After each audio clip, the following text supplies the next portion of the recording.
first season, the very first season of Baywatch. Oh wow, how was that? It was majestic, man. It was majestic. It was exactly how I remembered it because I saw it when it first debuted when I was a kid and when I was super young. It's like one of my earliest memories. I should look up what year it was, but man, it sort of tries to be serious at first. It's fascinating, dude. Oh yeah, I think I remember Hasselhoff, like trying to be serious. yeah, yeah. And they had like subplots that were kind of like twisted a little bit. There was this young chick that liked the older lifeguard guy. Like she was a hot young chick and she's just like smokes a cigarette and then starts dancing around on the pier. And I'm like, wait, is that supposed to be a cigarette or is that supposed to be weed? She like smokes a cigarette and she's like, all over the pier. And and also Hasselhoff in it, he's like sort of already a veteran. So he was already sort of old back in the beginning of Baywatch, which is kind of interesting. Yeah. And Yeah. Matt Brody is the new hotshot, the new Australian dude. Oh, right. Did you ever watch the newer Baywatch? Like when they brought it back? Nah, there's a new one? That was where Momoa got his start. I don't know. I didn't see any of that, dude. I'm old school. Oh, yeah, no. I never saw it. I just saw that he got his start on Baywatch. Dude, if you ever want to feel good, if you ever need like a palate cleanser, as they say in the culinary arts, Baywatch, the first season, and probably all the seasons, is just fine. Because it's like, first of all, it's even the scariest shit that happens, it's kind of like, oh, okay. Wait, there's like a small fire on a boat. That happened? Oh, the fire and stuff? Yeah, there was a fire in the very first episode. And it's funny, the movie actually does a pretty good job of covering the movie. Yeah, the movie does not get enough respect. Have you seen Baywatch the movie? Is that was it Baywatch Nights or was that a different show? No, it was Baywatch with The Rock, the movie. It just came out like a couple years ago. Oh, how was that? I loved it, and I've watched it several times. Wasn't that Zac Efron in that? Yeah, and he's fucking terrific in it. He's hilarious, dude. Just, I know that it's a weird world we're living in, but I'm telling you, that's a good movie. Like, it's a good, funny comedy movie. Oh, I like The Rock. I'll check it out. I smell what that motherfucker's cooking, and I dig it.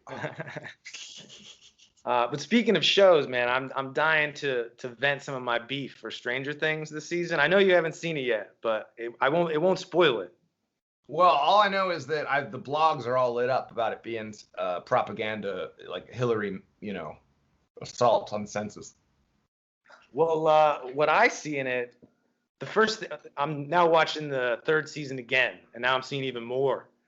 It's infuriating. Like every male in it is just a bumbling fool, like subservient to the women. The women are all the best. They're kicking ass. They're solving all the problems. And the men are just these, the guy who's supposed to be like the Indiana Jones type.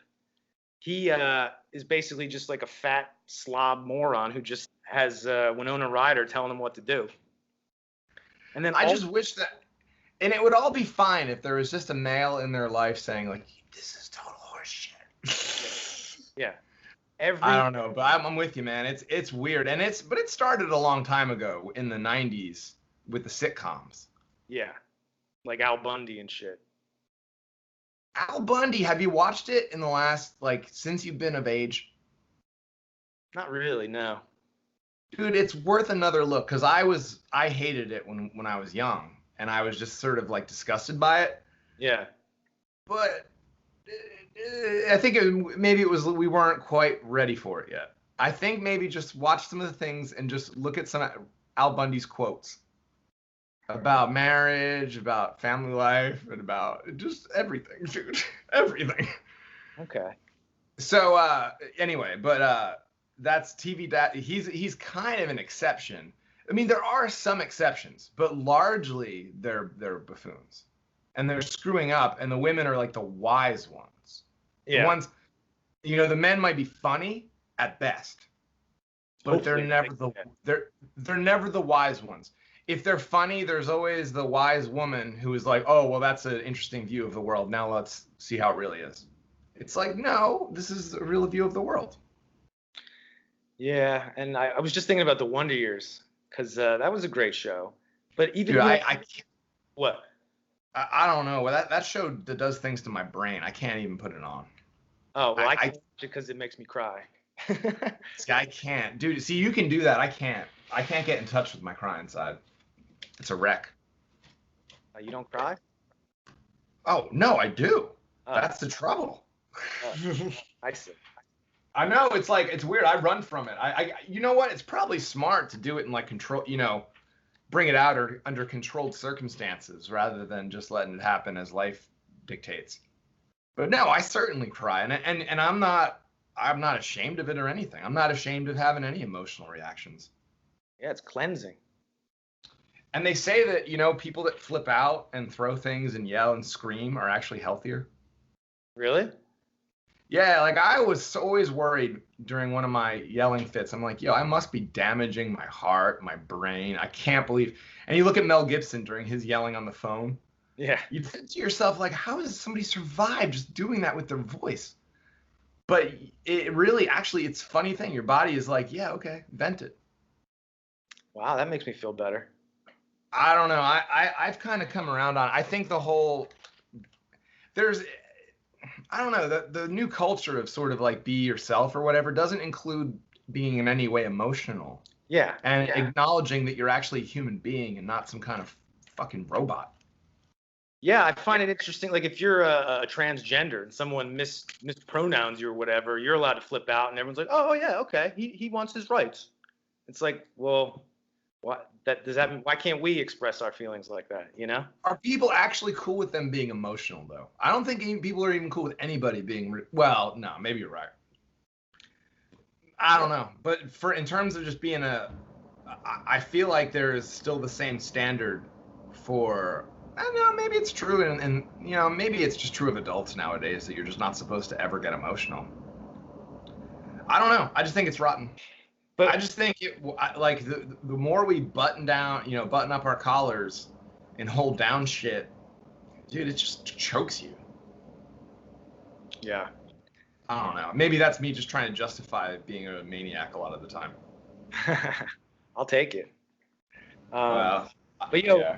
real quick, going back to Stranger Things, though, one thing I find. Yeah, sorry. So I don't know if you know this, but in this season, it's all about. Well, I think the first two kind of as well, but this one, it's all about the evil Russians. Oh yeah, what are they doing? Are they messing with the elections over there too, on the other side? Yeah, Russian collusion. And I'm like, do they worry about offending Russians? I guess not. I mean, because the whole show, it's just all the evil Russians, evil Russians. And I was thinking today, I'm like, yeah, Russians, they don't care because they're fucking badass. They don't give a shit. I don't know. It's really silly. They pull out the same shit. They have to have some cartoon country that they were not supposed to like, and it makes the economy work better, I guess. You know what I mean? But there's always. I remember Ruskies as a kid. Remember that movie? Oh yeah, that was I think Joaquin Phoenix, early one of his movies. Yeah, they never show that one on TV. Yeah, no, they don't. That guy, I remember that the guy who played the Rusky guy, he was in a lot of stuff back then. Yeah, I think he was a human being. What's that? He was a human being in the movie, and that was the trouble. Yeah. Oh yeah. To me, I don't know. It's the other side. You remember, like World War I had like the forces. They could still, before the weapons were really bad enough to really just annihilate each other. People had to get kind of close. So people on the battlefields on the other sides used to kind of interact in strange ways and form truces during holidays. Yeah, like during World War I, and I'm not no historian. I can't tell you, other than some archduke or whatever was shot. I don't understand World War I. I don't know how it started. I don't know why. I don't get it. I've tried to read up about it. Yeah, me too. It's a little foggy. Because I think that there's probably multiple reasons that were going on there, Yeah. But anyway, I feel like guys versus bad guys. Yeah, that's the basic thing. But anyway, sorry, I keep sidetracking. Stranger Things. Yeah. Anyway, that's kind of basically it. Where I really get bugged with how the males are portrayed, and how the women are just so awesome. All of them. All the men suck. All the boys suck, and all the females are awesome. it's just, I mean, they could make it less in your face. At least give us one guy. Even like the cool dude in the show, they got to make him look like an idiot. You know? So, like, are parents given their kids? I'm not in touch with the youth. You know, I kind of live in my bubble. So no one at the lab, there's no kids there. So, like, are parents telling their kids, like, while they're watching this, like, listen, I don't know, there's some kind of aesthetic in this community where they portray males as buffoons who have no knowledge or life experience or any insight into anything. So, and they say, like, listen, kids, that's not, it's the same way, like, I don't know, man. I just worry about the youth and the kids just getting a bad message or, like, thinking that they're inherently bad.